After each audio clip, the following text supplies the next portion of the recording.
Hello everyone, మీ అందరికీ మరొకసారి మా వంటింటికి స్వాగతం. Welcome back to rates kitchen. ఈరోజు ఇమ్యూనిటీ బూస్టర్ టీ ఎలా చేసుకోవాలో చూద్దాము.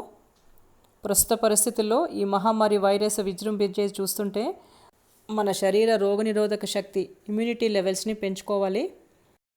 ఇప్పుడు నేను చూపించబోయేది ఇమ్యూనిటీ లెవెల్స్ని పెంచే ఒక టీ. ఎలా చేసుకోవాలో చూద్దామా. మీరు మా ఛానల్ని ఫస్ట్ టైం చూస్తున్నట్టయితే ఈ రెడ్ కలర్ సబ్స్క్రైబ్ బటన్ని క్లిక్ చేసి ప్లీజ్ మా ఛానల్ని సబ్స్క్రైబ్ చేయండి. పక్కనే ఉన్న బెల్ని ప్రెస్ చేయండి. మీకు 3 ఆప్షన్స్ వస్తాయి. వీటిలో ఆల్ మీద ట్యాప్ చేయండి. అప్పుడు మా ఛానల్ లేటెస్ట్ అప్డేట్స్ అన్నీ మీకు వెంటనే నోటిఫికేషన్స్గా వచ్చేస్తాయి. ఓకే అండి, మరి ఈ టీ ఎలా చేసుకోవాలో చూద్దామా.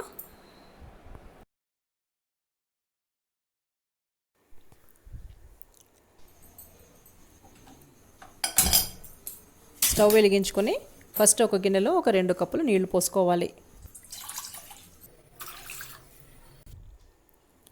దీనిలో 1 స్పూన్ పసుపు, 1 టేబుల్ స్పూన్ దంచిన అల్లం, 1/2 టేబుల్ స్పూను కచ్చాపచ్చాగా దంచిన మిరియాలు, ఒక చిన్న పీసు దాల్చిన చెక్కని దంచి వేసుకోవాలి.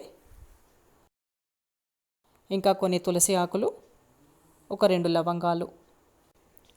పసుపు విషయానికి వస్తే సాధ్యమైనంత వరకు కెమికల్స్ లేని పసుపు పౌడర్ని వాడటానికి ట్రై చేయండి.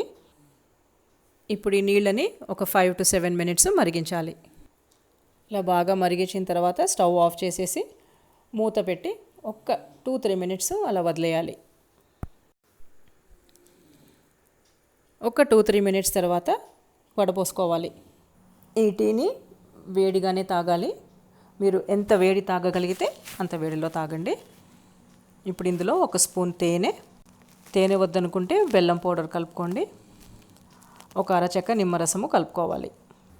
ఈ టీ పొద్దున పరగడుపున తాగాలి. కుదిరితే ఈవినింగ్ 4 ఆ టైంలో కూడా మళ్ళీ తాగొచ్చు. ఇలా ఈ టీని మనం రోజు తాగితే మన బాడీ ఇమ్యూనిటీ లెవెల్స్ బాగా పెరుగుతాయి. ఈ వీడియో మీకు హెల్ప్ఫుల్గా ఉంటుందని ఆశిస్తున్నాను. నచ్చితే లైక్ చేయండి, షేర్ చేయండి. Thanks for watching.